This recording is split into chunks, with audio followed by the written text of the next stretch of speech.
I've been so curious about this whole world of dermal fillers lately, especially in a place like LA. It seems like everyone there has like perfectly smooth skin and those sculpted features. Yeah, it really is fascinating how LA has become like the place for all these aesthetic treatments. And you're right, dermal fillers are a huge part of that. I mean, you can't deny it. The focus on how you look is, well, it's kind of amplified in LA, Yeah. with the media and the entertainment industry and all that. So it's more than just Hollywood. Oh, yeah, definitely. There are some very specific reasons why dermal fillers, I mean, those in particular, have blown up in LA. Like, for one thing, it attracts the best of the best, the top aesthetic professionals. So, you've got access to some of the leading clinics and med spas in the entire country. Okay, so the expertise is there, but are we just talking like your typical Botox and fillers, or is there something more to it? It's definitely evolved. LA clinics, they really hone in on customized solutions. Yeah. It's about considering individual needs and goals, not just offering the same thing to everyone. Interesting. So it's a tailored experience. But before we go too far, let's back up a bit. Just for anyone who's not totally familiar, what exactly are dermal fillers? So in the simplest terms, they're basically injectables, right? And they add volume, smooth out those wrinkles, and enhance contours. It's kind of like a non-surgical way to refresh your look. The most common ingredient is hyaluronic acid. You might recognize that from skincare stuff. But there are also fillers made from calcium hydroxylapatite or even poly-L-lactic acid. So it's like a lunchtime tune-up for your face. Mhm. Less downtime than, going under the knife. Exactly. And that's a huge part of why they're so popular. People are busy, right? They want results, but they don't want to put their whole life on hold for it. Makes total sense. So we've got the demand, we've got the experts, and we've got this emphasis on personalized treatments. I'm starting to see why LA is like the leader of the pack here. But let's get into the specifics. What kinds of dermal fillers are we actually talking about? Okay, so LA offers a really diverse range of FDA-approved fillers, and each one is designed for a specific purpose. So you've got your hyaluronic acid fillers. Those are probably the most well-known. Great for lips, cheeks, those under-eye hollows, even hands. And generally, they're more affordable, starting around, I'd say, $500 per syringe in LA. I've definitely heard about those hyaluronic acid fillers for, what is it, the tear troughs? Yeah, exactly. That's that area under your eyes that can make you look tired. Hyaluronic acid fillers can really brighten things up there, but keep in mind, most treatments need 1 to 3 syringes per session, depending on the area and how dramatic of a result you're going for. So the cost can really add up. It can. And then there's calcium hydroxylapatite fillers, like RID-S, often used for deeper wrinkles and jawline contouring. Those run a bit higher, maybe $600 to $1,000 per syringe. I guess chiseled jawlines are the new six-pack abs, huh? You could say that. Hmm. We are seeing a lot more people interested in jawline contouring these days. So from a quick plump to something more long-term, LA seems to have it all. What about for those who want really long-lasting results? Well, for longevity, there's poly-L-lactic acid, also known as Sculptra. Now, this one's interesting. It actually stimulates your body's own collagen production, so it's not Hmm. just about instant volume. You're looking at around $700 to $1,500 per syringe for Sculptra, but it's more about improving your skin's structure over time. So it's like giving your skin's natural scaffolding a boost. Exactly. And then on the even more permanent side, there's polymethyl methacrylate, often used for those really deep folds and acne scars. Hmm. That one's more specialized and can cost $1,000 to $1,500 per syringe, but the results are meant to last much longer. Wow, so there's a whole spectrum of choices. But it's not just about the type of filler, right? There are all kinds of areas you can treat with these. It's not just lip injections anymore. Oh, absolutely. Think of it like this. Dermal fillers can enhance almost any area of the face, and even some parts of the body. Lips are still popular, yeah, adding volume and definition. Cheeks are another common one, restoring that youthful fullness. And we've talked about under-eye hollows. Right, the tear troughs. What other areas are people focusing on? Well, those smile lines around the mouth, nasolabial folds, those can be softened with fillers. And as we mentioned, jawline and chin augmentation are getting super popular, creating a more sculpted look. It's amazing how versatile these treatments have become. It really is. You can even use fillers to rejuvenate the appearance of your hands. They can restore volume for a more youthful look. Sounds like there's a filler for just about everything these days. But I'm sure our listeners thinking, okay, this is great, but how much is this going to cost me? Let's talk money. It's a valid question. And of course, the price of beauty, it can vary. In LA, you're looking at costs that depend on the filler type, the injector's expertise, and even where the clinic is located. So it's not just a set price tag. Right.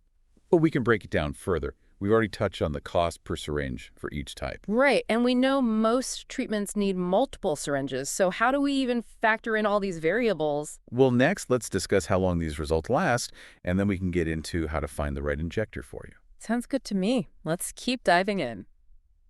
Welcome back to the deep dive. So before the break, we were talking about how the cost of these fillers can really add up. Yeah, we were breaking it all down, like the cost per syringe and how many syringes most treatments need. It gets a little confusing, trying to figure out what it'll actually cost. It definitely can. Fine. But before we get too deep into the financial stuff, how much it'll cost you, I think it's important to understand how long these results last. Are we talking about a quick fix here or something more long-term? Okay, yeah, that makes sense. So, spill the tea.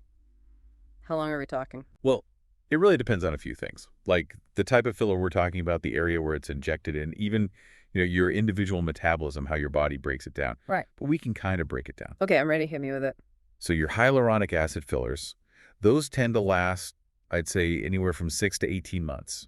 Okay. Calcium hydroxylapatite fillers, those can last a bit longer, maybe 12 to 24 months. Wow, so those are even longer lasting. And then you've got poly-L-lactic acid, which can last for 2 years or even more. Mm-hmm. Because remember, it's stimulating your own collagen.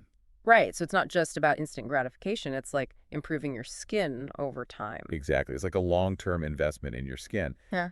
And then, as we mentioned before, there's polymethyl methacrylate, which is considered permanent. Mm-hmm. So theoretically, those results should last, well, indefinitely. Wow, so you really do have options from a few months to, like, forever. But I imagine even with the longer lasting fillers, you'd still need touch-ups sometimes, right? To keep things looking, fresh. You're absolutely right. Most people DO end up getting maintenance sessions, to keep those results going.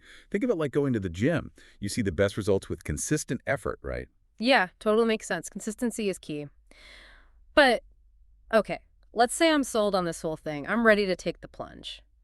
How do I even go about choosing an injector, especially in a city like LA? I mean, it seems overwhelming. That's a great question. Yeah. And honestly, it's probably the most important step in this whole process. Finding the right injector can make or break your results, in terms of looking natural and staying safe. So where do I even start? Is it just Googling best med spa near me? Well, yeah, you can definitely start with some online research, but don't just stop at a quick search. You want to look for someone who is board certified, meaning they're either, a licensed dermatologist, a plastic surgeon, or at least a certified injector who has had specialized training in, facial aesthetics. Specifically, you want someone who really gets the intricacies of facial anatomy. Okay, so board certification is non-negotiable. What else? Experience is key. Look for someone who has a solid track record in facial aesthetics specifically. And don't be afraid to ask, about their training and background. So not someone who's fresh out of school, but someone who's really got a lot of experience working on faces. What about their work? Like, can I ask to see before and after photos? Is that a thing? Oh, absolutely. Actually, I'd say those before and after pictures are essential. They give you a real sense of the injector's style, their aesthetic approach, and the kind of results they've gotten for other people. So I can see if their style matches what I'm looking for. Exactly. You don't want to end up with something that looks, unnatural or overdone. Yep. It's your face we're talking about, right? You want to feel good about it. Totally. So speaking of feeling good about it, what about online reviews? Are those helpful at all, or are they, like, too unreliable? I mean, online reviews can be helpful, but you really have to take them with a grain of salt. Look for patterns in the reviews. Are people always praising the injector's skill, their bedside manner, that they create natural-looking results? Or are there red flags about complications or people being unhappy? So I'm looking for, like, the general consensus, not just one or two good reviews. Exactly. And even beyond online stuff, don't underestimate the power of a consultation. Meet the person face-to-face. Talk about your goals. Get a feel for their communication style and how knowledgeable they are. Okay, so it's like a vibe check. Make sure I feel comfortable with this person. Precisely. A good injector will listen to you, answer your questions, and really help you figure out the best plan. Open communication is so important. Okay, so I'm writing this down. Board certification, experience, before and afters, online reputation, and a good consultation. Got it. But even with all that, there are still risks, right? With any procedure. That's true. It's important to remember that while fillers are generally safe, especially in the hands of a qualified professional, there are potential risks and side effects to consider. So let's talk about that. What could go wrong? Well, the most common side effects are temporary and pretty mild, Okay, good. like swelling, maybe some bruising, redness at the injection site, that kind of thing. So just the usual stuff. Yeah, they usually go away in a few days, but there are a few rarer, more serious risks to be aware of. Well, what's the worst case scenario? Well, in some cases, you might see some lumps or unevenness, particularly with those hyaluronic acid fillers. But the good news is that can usually be dissolved with an enzyme called hyaluronidase. Oh, so there's a fix if that happens. Yeah, but obviously prevention is key, right? Choose a skilled injector. Yeah. And, of course, there's always a risk of infection, which is usually tied to improper injection techniques. Right, so sterile procedures are key. Absolutely. And then there's a very rare but serious risk called vascular occlusion. That's when a blood vessel gets blocked by the filler and it needs immediate medical attention. Okay, so if something feels off, it's better to be safe than sorry. Exactly. Always err on the side of caution. Yeah. And, it's worth mentioning that for anyone who's not quite ready for fillers, there are a ton of other non-surgical options in LA. Oh, really? Like what? Well, there's Botox, Dysport, or Xeomin for wrinkles. Yeah. And then there are those PDO threads, which are these special threads that lift sagging skin. I've heard about those. They're supposed to be good for like a subtle lift. What else? There's microneedling with PRP, which uses your own blood plasma to stimulate collagen production. And then you've got laser resurfacing, can improve skin texture and tightness. Wow. Sounds like LA is like a haven for aesthetic treatments. It really is. Yeah. And, that kind of brings us back to this idea of LA as a filler destination. We've talked about the concentration of skilled injectors, the customized treatments, and the huge range of options available. Okay. But there's actually another element at play here that we haven't touched on yet. Okay. I'm intrigued. What is it? The social aspect. Mm. I think there's a certain level of, trendiness surrounding fillers in LA. It's almost become like social currency in some circles. You know what? You're right. I've noticed that people are a lot more open about getting these procedures done. It's not like this big secret anymore. That's true. And I think social media has a lot to do with it. You see influencers talking about their filler journeys. Before and after photos are everywhere. Clinics are marketing themselves as the place to go for that perfect look. It's like this whole culture has developed around aesthetic enhancements. And it's not just celebrities anymore. It's like everyone's trying to look Instagram worthy. Exactly. And it kind of creates this feedback loop. The more we see it, the more normal, even desirable these treatments become. It's definitely something to think about, both as someone considering these treatments and as a professional administering them.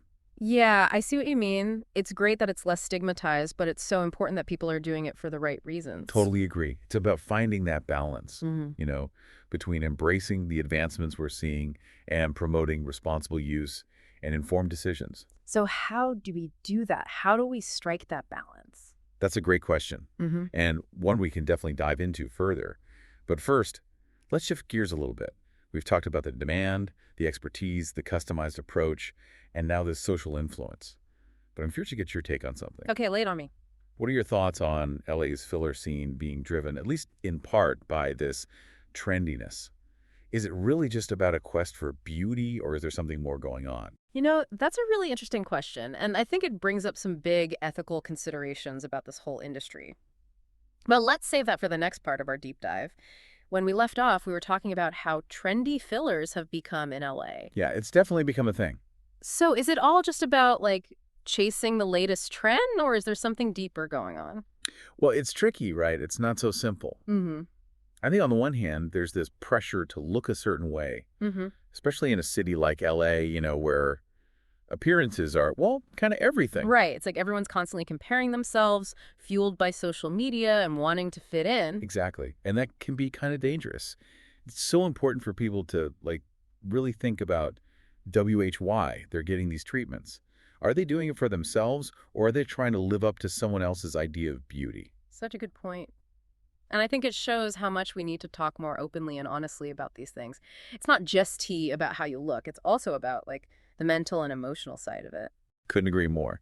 And I think that's where finding a really good ethical injector is key. I mean, it's their job to do the procedure right, obviously, but also to have these deeper conversations with their patients. So it's like they're a counselor as much as a clinician. Exactly. It's about getting to know what the patient wants, helping them understand what's realistic, and making sure they're making choices that, line up with their values and goals. Sounds like a tough balance. It is. And it's something the whole industry needs to think more about, especially as these treatments become more and more common, easier to get. Totally. We need to move away from this fixing mentality and think more holistically about beauty, you know? I love that. It's about enhancing, not erasing Hmm. what you already have, not trying to fit into some mold. So what does that mean for the future of fillers? Think we'll see more natural looking results, more focus on, what makes each person unique instead of that cookie cutter look. I actually think we're already seeing that. People are getting smarter about these choices. They want natural-looking results that highlight their features, not make them look like someone else. And technology is getting better too. We've got more and more options for really personalized treatments. Absolutely. DNA analysis, 3D imaging. There are so many tools now to really tailor treatments to each individual. It's exciting to think about the possibilities, but Yeah. with all this talk about customization and personalization, I do wonder, are we losing sight of something? Like, what about accepting ourselves as we are, embracing those little imperfections, celebrating aging gracefully? That's a great point. It's Yeah. something we all need to keep in mind. We can have all the tools in the world, but they shouldn't define us. Yeah. True beauty comes from within, from confidence, self-acceptance, and, just living a life that's true to you. Perfectly said. And I think that's a great note to end on today. Dermal fillers can be a great way to enhance our natural beauty, but we've got to be smart about it, have realistic expectations, and remember to love ourselves. I agree completely. It's about finding what makes you feel good, what matches your vision of beauty, and, showing the world the best version of yourself. Well, I think we've covered a lot of ground in our deep dive into dermal fillers in LA. The booming industry, why it's so popular here, the different types of fillers, the costs, how long they last, and what the risks are. And we talked about the social and ethical side of things, and even looked ahead to what the future holds for this whole field. And we did it all without getting too technical or forgetting that, at the end of the day, this is about people. Exactly. We wanted to give you, the listener, a solid understanding of this whole world, which can be kind of confusing sometimes. And help you make smart choices about your own aesthetic journey, whatever that looks like for you. Right. So, as we wrap things up, we encourage you to keep learning, keep asking those questions, and most importantly, remember that true beauty, well, it's about so much more than just looks. It's about feeling good in your own skin, loving the features that make you you, and living a life that feels authentic. Until next time, take care.